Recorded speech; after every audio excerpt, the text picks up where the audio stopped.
For more than a decade, we've hosted Writing Excuses at Sea, an annual workshop and retreat on a cruise ship. You're invited to our final cruise in 2026. It's a chance to learn, connect, and grow, all while sailing along the stunning Alaskan and Canadian coast.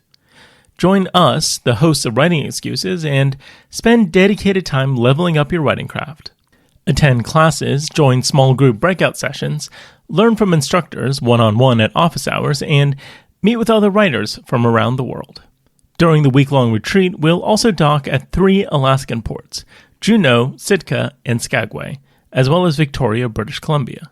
Use this time to write on the ship or choose excursions that allow you to get up close and personal with glaciers, go whale watching, and learn more about the rich history of the region, and more. Next year will be our grand finale after over 10 years of successful retreats at sea. Whether you're a longtime alumni or a newcomer, we would love to see you on board. Early bird pricing is currently available, and we also offer scholarships. You can learn more at writingexcuses.com/retreats. This episode of Writing Excuses has been brought to you by our listeners, patrons, and friends. If you would like to learn how to support this podcast, visit www.patreon.com/writingexcuses. Season 20, Episode 42. This is Writing Excuses. Erin's personal writing process. I'm Mary Robinette. I'm Dongwon. I'm Dan. I'm Erin. And I'm Howard. And I have been apprehensive about this episode since we decided to do it because I feel like my writing process is like a bunch of random practices thrown into a bag and shaken up. And then every so often I reach in and see what's working for me or what's not. But you may also be like this and not have a completely organized idea of your writing process. So hopefully this is helpful. And I have organized it in my head into 4 categories because I do still like to be slightly organized, which is this is all part of my writing process outline, grab bag. Which is getting work, getting in, getting done, and getting right. So those are basically how do I manage my sort of business creative life? How do I start writing? How do I stop writing and turn something in? And how do I live a balanced life? And because I am a game writer, I'm going to let y'all pick which one you want to hear about first. I just want to say a thing first, which is this is not me calling you out, but I do think that there is a thing where I have had a similar conversation with a lot of writers where they're like, oh, I don't have a process. I don't know what I'm doing or whatever it is. And then as soon as you start talking to them, it's like, no, there are these things. You are doing this thing. And I think, one thing that I was excited to sort of talk about this with Erin after she was like, I don't have a process. I don't know what we're talking about in this episode is I think that's how most people feel. I think we're only able to talk about this in a really cogent way right now because we're doing the work that Erin just described of sitting down and being like, okay, what chaotic things do I do and how do I explain them? And then when you explain it, it looks more cogent and coherent, right? But I think the process of looking at it is the thing that makes it sound like a thing. I think for a lot of us, it really is instinctual or habitual or whatever it is. So if you're listening to these episodes and being like, well, I don't have a thing like Mary Robinette does, then I think that's totally fine. And you just find it as you go. Absolutely makes sense. So since you gave us 4 things and you said it's like a game, I am rolling a die and it is number 1. Okay, getting work. So that is, thank you. I love that we gamified it. You can listen to this out of order. No, just kidding. So getting work. And it's funny because I think we have an episode coming up that's about business of writing. As someone who makes a living essentially writing, like everything I do is writing, which I think is what makes it difficult to think about the writing process because I do freelance writing for games. I do my own prose writing. I do script writing, I do video game writing, it's all writing, and even though some of it is for direct cash, like you paid me to write this thing, and some of it is my own work, it all comes from the creative part of my brain. And so it's hard for me sometimes to separate one from the other, but I have to, because otherwise I will get lost. So I have a lot of things that I do in order to figure out, should I take on a project? How do I manage the projects that I have in front of me? And how do I know what I need to do on any given day? To figure out if I should take on a project, because a big mistake you can make, I think, no matter what you're doing, is to overcommit yourself to things because it's hard to say no when things sound really cool. But you are better off saying no, or saying even, I can't right now. Can I get back to you? Or could we do this another time? Or I can't, at the moment, than saying yes. And then being like, I haven't slept in a year and this is not great. I'm now hallucinating things, which is what happens when you don't sleep for too long. So I have something that you have personal experience with. I don't. I never hallucinated anything. One time in college, I didn't sleep for several days and thought everything that started with the letter P was very funny for reasons that I don't understand to this day. But so I use an Airtable which I've talked about, I think, on the podcast before, which is basically fancy Excel. And I actually keep like a running tab of every project I have, how many words it is, when it's due, including my own personal projects. Like, I think this story is going to be 6,000 words, and I'd like to get it done by June 1st or whatever it is. And then I have them all like in different categories and with different tags on them. This is also how I track, have I gotten paid? Have I put this on my taxes? Did I sign the contract? Because I am my own assistant. And so I have like writing time where I'm writing and assistant time where I'm assisting myself to write. And so I keep it all on a big spreadsheet. And when somebody says, do you want to do this project? I look and I say, based on this deadline, do I have enough hours in the day to get this done? I'm just going to keep roasting you for the fact that Mr. I Don't Have a Project has a custom Airtable to track word counts, deadlines, and sequence, and whether you paid your taxes on it. Yeah. This is incredible. This is such a useful framework. If it makes you feel better. the spreadsheet could be better organized. I promise you that this is 10,000 has more organized than 95% of writers. I literally wrote down, ask Erin for Airtable. I don't have a process. I love that you're starting with this, though, because it's such like a useful thing to keep in mind, right? Because I think so many writers, when taking on projects, aren't keeping an eye on the business side of it, right? When I say business side of it, I don't even necessarily mean the like negotiation or whatever, right? But in terms of, can I get this deliverable to them on the schedule they're asking for? Can I do the word count that they're asking for? And have I been paid for this? Like, just being able to keep an eye on that like freelancer mindset of how do I slot this into my schedule is really hard and really difficult. And it's really hard to say no to stuff, right? Like I go through this all the time with clients who, are under contract for the book, but then like Star Wars comes knocking. How do you say no? You know what I mean? And the answer is you say no because you're going to do a bad job on both projects if you say yes, right? And so I think it's really, really difficult and really hard to learn to say no, but it's also very important. And the other kind of note of caution I would love to throw in there is there's a thing that I see that's like I consider the danger zone, which is when you get into that like, well, what if we push the deadline by 2 weeks? Could you do it then? And it's like, it's easy to say yes. You're going to want to say yes at that point, but really you need to be real about the fact that what you need is 6 more weeks, not 2 more weeks, right? And so I think that like trying to fit stuff in too tightly and trying to slot stuff into your process in this really constrained way will lead to a danger zone as well when considering, can I take this project on? Question, does your spreadsheet track like historically how long it took you to do a thing so that, you've got the whole, can I take this job? I think it'll take this long. And then you circle back and do a postmortem and say, hey, you know what? I actually was spot on with that guess. It took me exactly 3 weeks. Or, oh gosh, I underestimated it. So yes and no. So yes, in the sense that I actually have fields for all of that include things like a star rating for like how I felt about the project. So what you're saying is, but I fill them out. But I don't fill them out because I'm behind. You've asked the same question I've asked, yes. And the answer is not yet, but I have room for it. I do have room for it. I'm excited about the star ratings that are like how I felt about, like how did I feel about the project on 3. So there's a thing with freelancing. Do you have multiple star rating categories, or is it just one rating? No, it's a multiple ratings because there's a thing.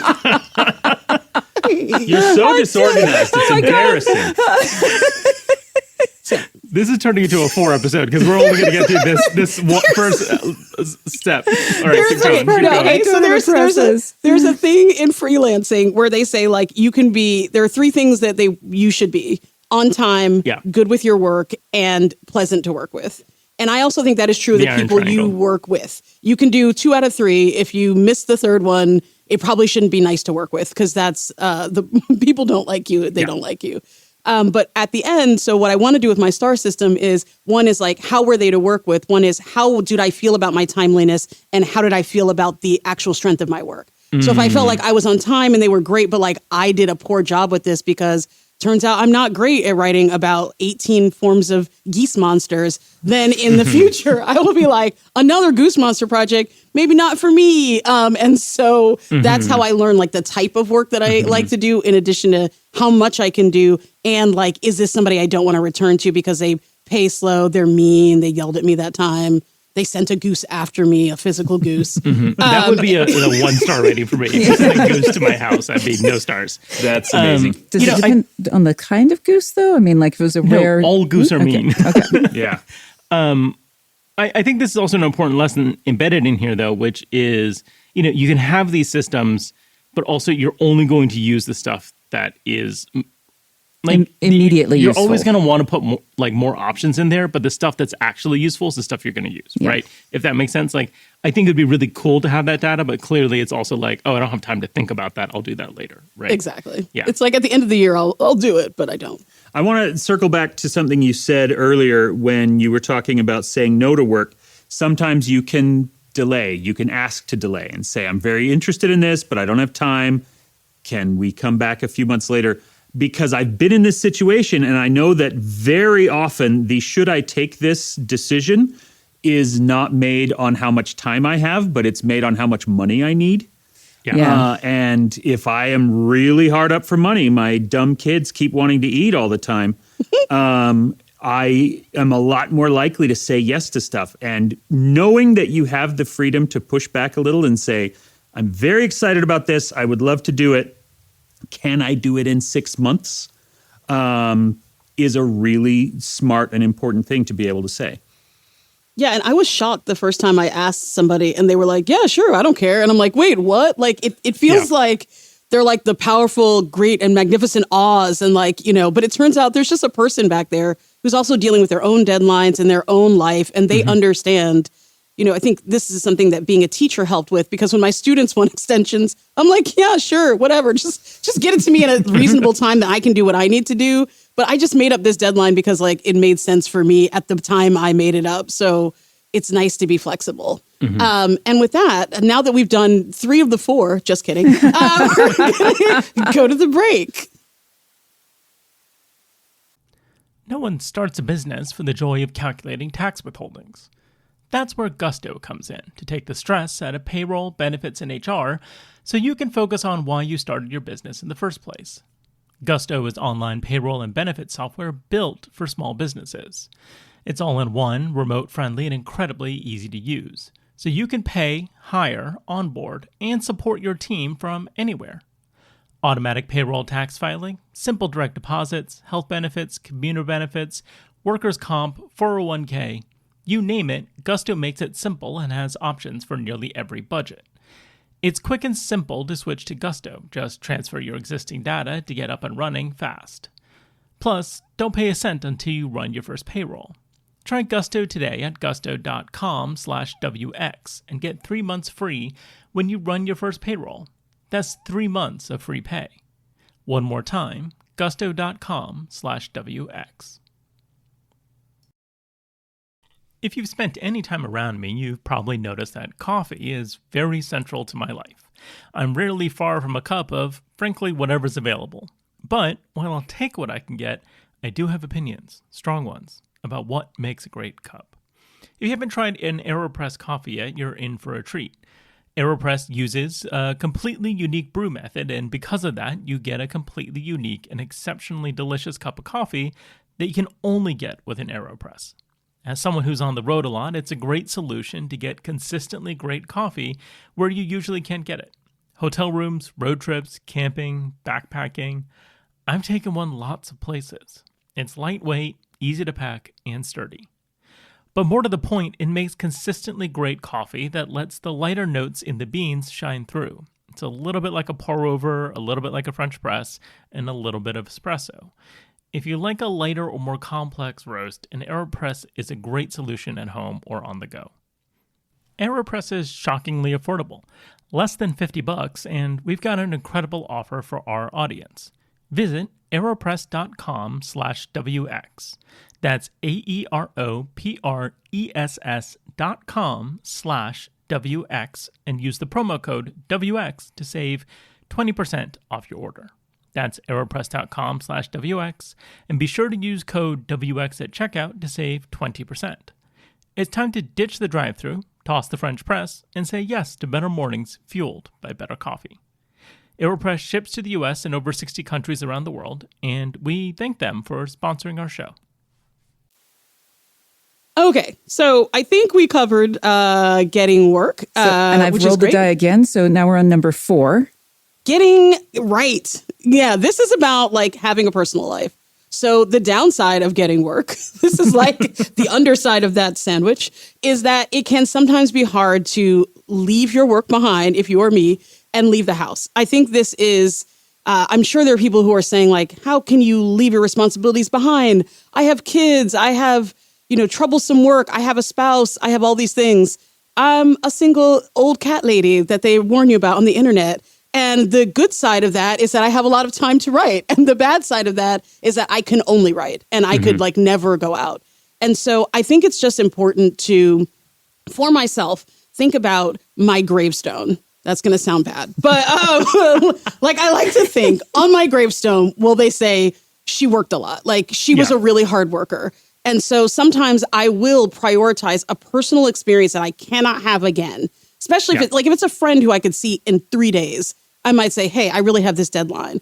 But if someone's coming into town, if I'm at a convention and having a really great conversation with someone I will never see again, I think it's better to have the life experience than to have the work experience. And sometimes you pay the price for that or you're up late the next night. But I found that like I am a better writer when I interact with humanity, when I don't become like someone who like has no knowledge of the world. One thing that I was thinking about when we were talking about All the Birds in the Sky is the idea at the end of the book that the people who are running the magic side, to become really good at magic, you have to become really divorced from humanity, which is why the solution they come up with to save the world is basically to make all humans hate each other. And it's like, I don't want to become that kind of magician. Like it's not worth, like the juice isn't worth the squeeze at that point. And so I think sometimes deadlines can feel so imminent. Everything can feel like it's weighing on you. I often like to say from a friend of mine who worked in public relations, it's PR, not the ER, which is like, like we're not, we're saving lives, but we're not saving lives, you know? And so I think that like trying to keep that perspective is something that is really important to me and that I want other people to do as well. There will be a lot of things in the books business that will want to make you, or writing business generally, that wants to make you feel like it is a crisis and it is immediate and urgent. But at the end of the day, there's very little that is actually a thing that needs to be solved this instant. I will say that one of the things that I have been struck by when listening to you talk about, I go out and I do these things, is the number of times that I have gone out with you and you have brought work with you to the bar, but which is also like roasting you a little bit, but also it is sometimes it's both. I know that when I've been on a deadline, sometimes the thing that I've done is I've arranged for, when I was building puppets, I'm like, hey, do you want to come over and do crafting while I'm building this thing? And so we can still socialize while that's happening. Or coffee shop dates. We get the socializing done, we both get work done. So sometimes you can actually blend them and do both of them. Douglas Adams said, I love deadlines. I love the whooshing sound they make as they go by. And, for 20 years, Schlock Mercenary was never late. Online, every day, new comic strip for 20 years. That did not mean that I did not miss some deadlines.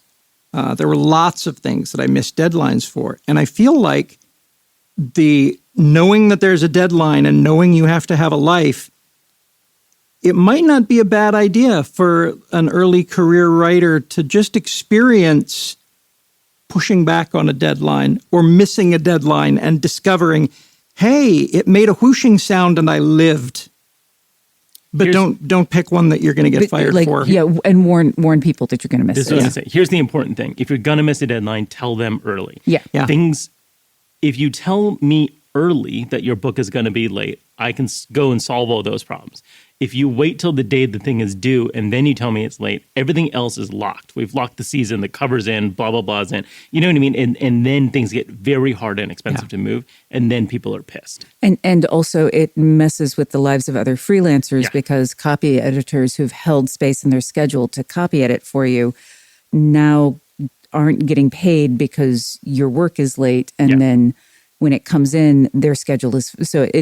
But if you let people know, everyone can adjust. And I will say that I think people always say this, and it is true. But I think from the internal side, it never happens that way. No one thinks, I will wait to the last minute to tell people I will be late. Yep. What happens is you get into a cycle of like optimism and shame, Yes. where you wake up optimistic that today you will suddenly write 10,000 million words. Like, because you're like, if I just get in the zone, if I just do everything perfectly, it's going to be fine. It's going to be fine. And then as the day goes on, you're like, oh my God, it was not fine. Things happened. I needed to eat lunch at one point. Why did I do it?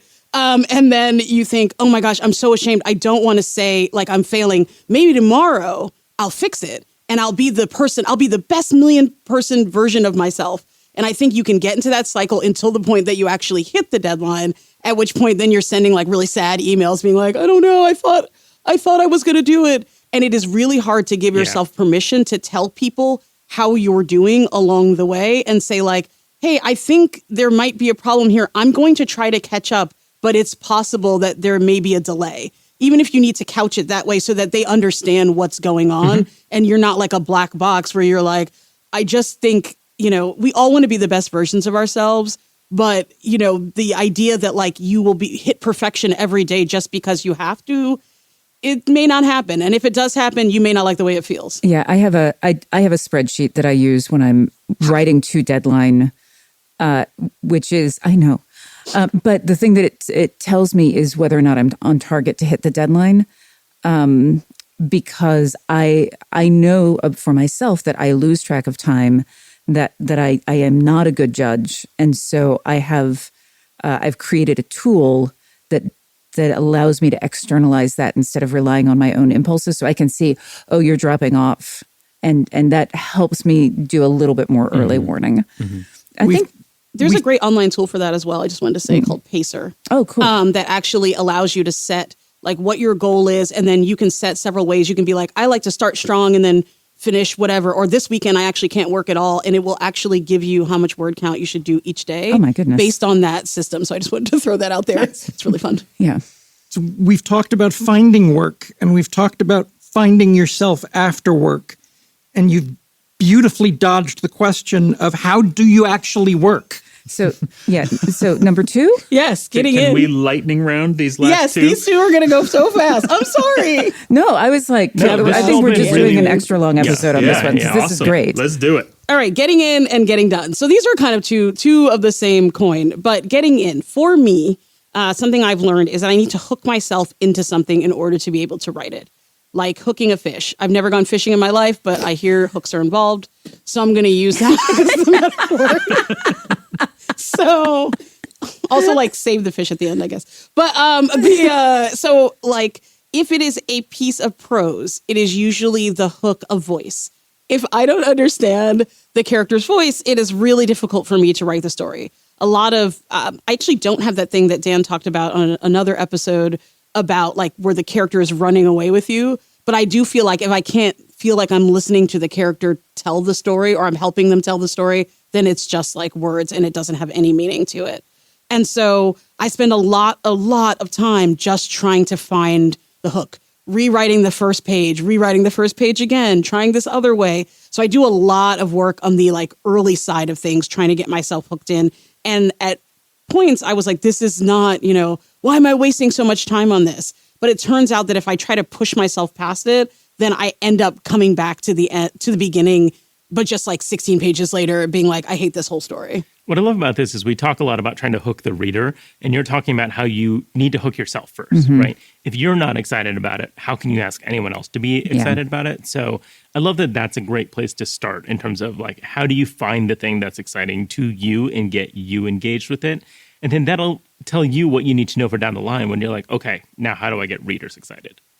So do you have tricks or writing exercises or something like that to help you find that voice or find that hook that you love about the story? I think there are two things that I do. One is that I will often go back and write an earlier part, like a big moment in my character's life that doesn't appear on the page of the story, because it will help me understand them. Your voice is strongest when you're like at a time of emotional crisis. But in a story, you usually don't start an emotional crisis because it's like, why? There's nowhere to go from there. And so I will write the story where the person is like, if I'm like, this person is a kleptomaniac. Well, I'm like, well, when did they steal for the very first time? And why? You know, this person has an anger management problem. What's a time they were really, really angry? And like, what were they angry about? And a lot of times that will get me the voice. And then I can take the voice once I have it and translate it. I also talk to my cat a lot. And this helps me hook, I think, a little bit more when it comes to game writing and nonfiction, where I'm trying to think of an idea. So when I'm doing game writing and they're like, okay, write a city, and I've read up the type of city that I'm writing, I will like bounce ideas off by just saying them out loud. I mean, like, okay, what if it was a city where everyone was inside out? Oh no, that might be confusing. What if it was a city filled with geese? Like, okay, ooh, that might be cool. Like, what would that be like? And I'll just talk to my cat and like try to explain it to her. Because sometimes when you say things out loud, they just don't sound as good as they did in your head. And as opposed to inflicting them on my friends, I will usually first inflict them on my cat and then maybe a friend. Like I'll say, I'm thinking about doing this idea if it's not something under NDA, like, and just say it to them. And in the process of saying it, I can tell if it's wrong or it's right. There's this whole debugging method for coders called the rubber duck method, which is explain the problem to something inanimate and you'll probably find the solution. Honestly, the thing that I do when I need to rubber duck it is, because I'm on the West Coast, I'm often up after my friends are. So I will just pick a friend and text them a stream of ideas. You are a bad friend. They have to read that. Then at the end of the day, ignore all this. You don't have to read it. Yeah, but they've already read through it. But I also I do a similar thing, but I will interrogate it on the page, because if I start talking to Elsie, she will start talking back, and that's not useful.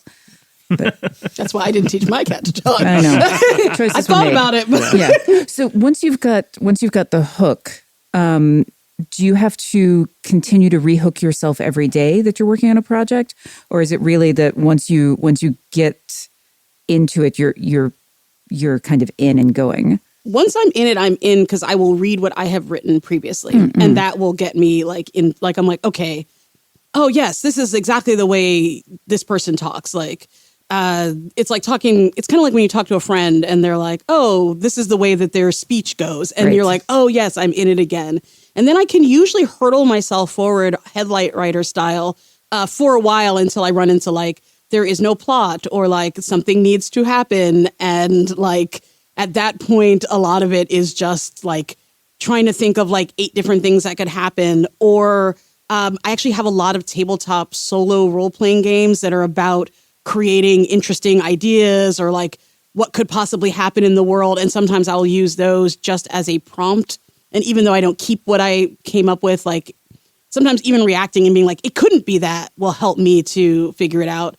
A lot of things I also do to keep myself engaged is whatever the premise was of the story that I found was really interesting. Like, this is a world filled with geese. Like, I'm like, oh yes, it is a world filled with geese. What else do geese do? Like, let me go read up on geese. Oh, they honk a lot and chase you. Oh, I don't have a chase scene in this. I should have my character chased by a goose. This is great. Like, this will give it something to do. So if I go back to the origin story of my story, like a lot of times, that's a way to kind of keep me going.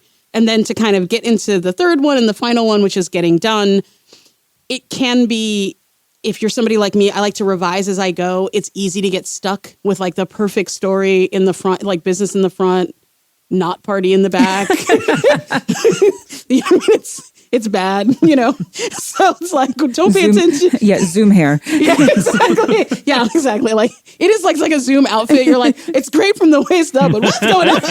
What's these pajama pants? And so figuring out like how to keep going. And that is where deadlines are helpful because sometimes the perfectionism of wanting to get the exact right cadence of one sentence is holding me back from finishing. So having some sort of deadline, this is why I like applying to fellowships, because fellowships are an artificial deadline that want your work. And it usually has to be recent work. So I'll be like, oh, I would love to go to McDowell. Like, let me see what their deadline is. And I actually put that on my spreadsheet with everything else so that I know what that deadline is and treat it the way that I would treat an employer so that way I'm finishing my story like at a good time. I think the last thing that's a random writing process of mine is having Microsoft Word read my stories to me because a downside of being a voicey cadence person is I can talk myself into liking a story more than it should be liked by like doing that spoken word thing where you just make everything sound really deep, but it's not. Not that all spoken word is that way, but we've all been there. You know what I mean? Yeah. You know that thing about words where they're stupid? No, it's true. Like as a narrator, like one of my jobs is making bad things sound good, and not like sometimes it's unfortunately true, but I have learned that I can. Yeah. There are books that you have not told us about. Yes. Yeah. Exactly. But Microsoft Word lady won't do that. She's horrible. Her sense of when to put a pause in is bad. And so but she still sounds friendly. She's like friendly but badly reading your story. Yeah. And so like I love to put her on as I go, like if I finished a section, I'll go get a snack while I have her read the whole story to me in the background and hear like, is there something that I feel like I'm bouncing off of? It could just be that she didn't do a great job, but a lot of times it's that there's something there that isn't quite working. And then I can identify it. And when I get back to my desk, fix it and then have her read it to me again. If I could get my cat to read my stories to me, that would be ideal, but it has not happened yet. Teaching cats to read, I think, would be a mistake. Yeah. I think. And now this episode has gone on forever, so... I hope we've all enjoyed this stealth announcement for Untitled Goose Game 2. Homework, put geese in it. No, that's the actual homework. Yeah. So feel free. Thank you for letting us know about how you don't have any process at all. I feel very reassured about that. Do you have homework? I do have homework, which is, I think, what really helped me in sounding like I have more process than I feel like I have is writing down all the tips and tricks that are things that I do. Oh, the one last one I didn't mention is sometimes you just need to go to sleep. That's going to sound weird, but if you're up late trying to work on something, like I find sometimes it's better to nap for 2 hours and come back to it than attempt to push through because your brain just shuts down. Yeah. Your brain just needs to break. It's like your brain's like, nah, just give me a rest. But I think write down things that you do, things that you are like that have worked for you, any tip or trick that has ever resonated with you, put them all on a page and then see like, is there anything cool about that page? And if nothing else, at least now you've got it all written down somewhere. This has been Writing Excuses. You're out of excuses. Now go organize your writing process, maybe. With a spreadsheet. And a goose. Writing Excuses has been brought to you by our listeners, patrons, and friends. For this episode, your hosts were Mary Robinette Kowal, Dongwon Song, Erin Roberts, Dan Wells, and Howard Taylor. This episode was engineered by Marshall Carr Jr., mastered by Alex Jackson, and produced by Emma Reynolds. For more information, visit writingexcuses.com.